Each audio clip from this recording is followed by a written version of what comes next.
Dengan fungsi VLOOKUP, kita bisa lengkapin tabel penjualan sebelah kanan berdasarkan tabel produk sebelah kiri. Contohnya, di sini kita lengkapin nama produk berdasarkan kodenya. Kita tinggal tarik rumusnya ke bawah kayak gini. Nah, tapi kalau kita tarik rumusnya ke kanan, ini hasilnya jadi salah. Kenapa? Karena nomor kolomnya harus kita ganti secara manual. Nah, ada nggak sih caranya biar rumus kita jadi lebih dinamis, sehingga kita cukup nulis rumusnya sekali, dan sisanya tinggal kita drag. Gini caranya.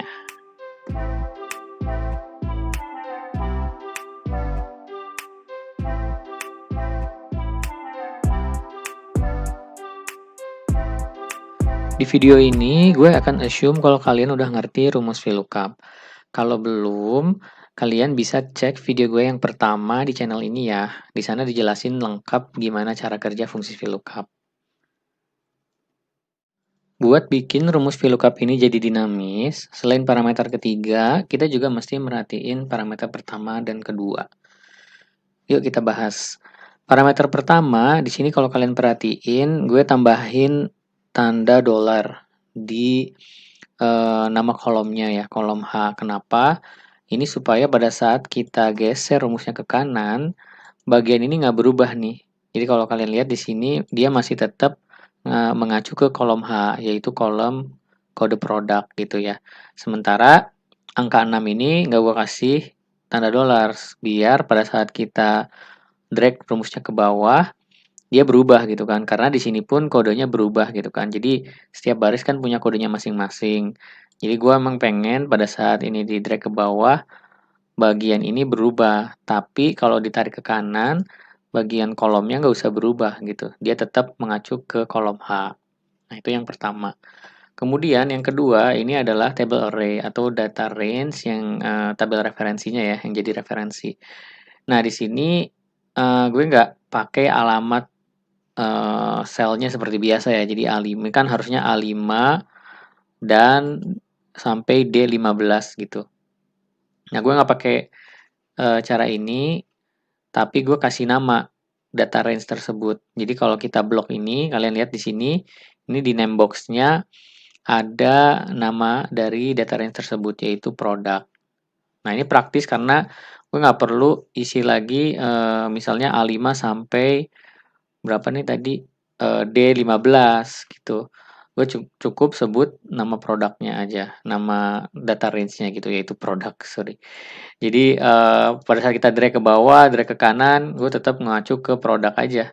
Jadi dia nggak berubah gitu, statis ya. Nah, baru sekarang kita mengacu ke kolom ketiga. Ini bagian yang mau kita bikin jadi dinamis. Caranya gimana? Caranya adalah dengan menggunakan fungsi yang bisa mengembalikan nomor kolom. Ya, fungsi apa yang lebih cocok? Kalau kalian udah lihat video sebelumnya, kita bisa pakai fungsi match. Jadi ingat lagi fungsi match itu kita lihat parameter pertama adalah lookup value. Jadi sama kita mau mencari sebuah nilai gitu kan di sebuah table array atau tabel referensi. Nah, dalam hal ini yang mau kita jadikan lookup value adalah judul kolomnya.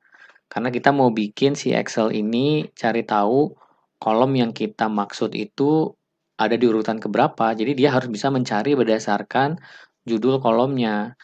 Nah, misalnya dalam hal ini, sorry, gue pilih sel yang ini ya, yang I ya, yang jadi referensi. Jadi kita pakai fungsi match, kemudian kita pilih nama kolomnya gitu, produk. Dan nanti kita akan minta fungsi ini untuk mencari di tabel referensi kolom produk ini ada di mana gitu, ada di urutan keberapa.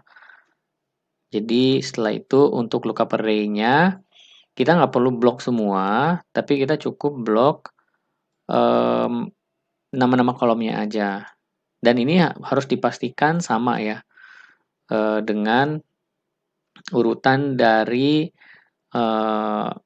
kolom-kolom di table array atau tabel referensinya. Kenapa? Karena kalau di rumus VLOOKUP kan dia hitung nomor kolomnya tuh dari kolom pertama ya. Kolom pertama itu adalah kolom yang dijadikan referensi gitu ya. Dalam hal ini kan kode produk. Jadi dia harus sama nih. Kode produk jadi kolom pertama, kemudian dia hitung ke kanan gitu.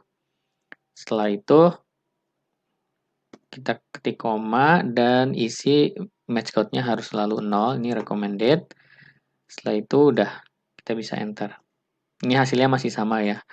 Nah, di sini jangan lupa kalau misalnya kita tarik rumusnya ke bawah, ini kebalikannya sama yang tadi ya. Kalau ini tarik ke bawah, dia kan sekarang posisinya merefer ke kolom I5 gitu kan. Nah, I5 ini kalau kita tarik ke bawah nanti dia berubah jadi I6 gitu. Jadinya salah gitu. Walaupun dalam hal ini dia masih benar kebetulan aja, tapi sebenarnya kalau ditarik makin bawah lagi dia makin salah nanti. Jadi kita harus ganti, bukan diganti ya, ini di sini tambahin tanda dolar supaya dia tetap fix gitu. Dia tetap mengacu ke baris kelima ya di sini yang memuat nama-nama kolom. Nah, tapi di sini kebalikannya. Kolom I ini nggak perlu kita kasih dolar karena pada saat kita geser ke kanan, kita maunya dia ngambil nama produk yang lain gitu. Dalam hal ini dia mengambil kategori gitu. Kenapa ininya salah ya? Oh, ini sorry. Ada satu hal lagi yang mesti diupdate ya. Sorry, harusnya tadi belum belum ditarik dulu. Jadi di sini ininya harus kita kasih F4 ya supaya dia statik. Karena kalau enggak geser ya tadi, jadi makanya kategorinya iPhone lagi gitu. Nah, itu salah. Jadi kita geser baru dia nampilin kategori yang benar yaitu phone.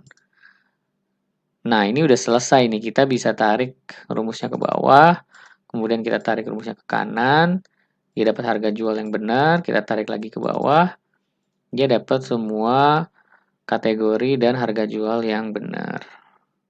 Oke ya, jadi itu tadi cara penggunaan fungsi VLOOKUP supaya lebih dinamis. Jadi kita nggak perlu tuh nulis rumus VLOOKUP-nya 3 kali atau kayak kita copy terus ganti kolomnya gitu. Cukup nulis sekali terus sisanya tinggal drag.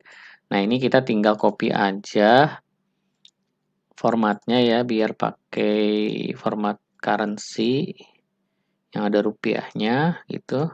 Nah, akhirnya jadi selesai. Ini tabel kita udah lengkap nih, udah bisa dipakai. Selain menggunakan cara tadi, kita juga bisa pakai fungsi XLOOKUP. Dan ini memang fitur baru ya, fungsi baru yang didesain oleh Microsoft untuk mengatasi kelemahan-kelemahan di fungsi VLOOKUP. Tapi ini baru tersedia di Microsoft 365 ya, di Excel versi Microsoft 365. Jadi kalian mesti subscribe atau upgrade ke versi yang terbaru. Nah, dengan pakai fungsi XLOOKUP ini, caranya jadi jauh lebih gampang lagi. Pertama kita pilih lookup value-nya, kemudian parameter kedua kita tinggal pilih lookup array-nya. Jadi misalnya ini kita cari berdasarkan kode gitu kan, kode produk. Kita tinggal pilih aja kolom kode produk gitu kan. Terus pencet F4 karena kita mau bikin ini statis. Setelah itu return array. Nah, di sini magic-nya gitu. Kelebihannya itu adalah kita bisa langsung balikin return array-nya 3 kolom gitu. Biasanya kan kita VLOOKUP balikin satu nilai atau satu kolom. Kalau ini kita bisa langsung ngembaliin 3 kolom sekaligus gitu. Nah, ini kan kebetulan urutannya sama ya. Jadi syaratnya memang urutannya harus sama nih. Antara tabel referensi, urutan kolom tabel referensi dengan urutan kolom di tabel output-nya gitu. Ini juga sama, kita pencet F4, kemudian tutup, tinggal enter. Dia langsung ngembaliin 3 nilai. Setelah itu kita tinggal drag ke bawah, kayak gini, langsung selesai. Oke, itu aja video kali ini. Kalau kalian suka dengan konten tutorial Excel seperti ini, jangan lupa subscribe dan please share ke teman kalian kalau kalian ngerasa video ini ada gunanya buat kalian. Siapa tahu mereka juga butuh. Dan sampai jumpa di video selanjutnya. Bye-bye.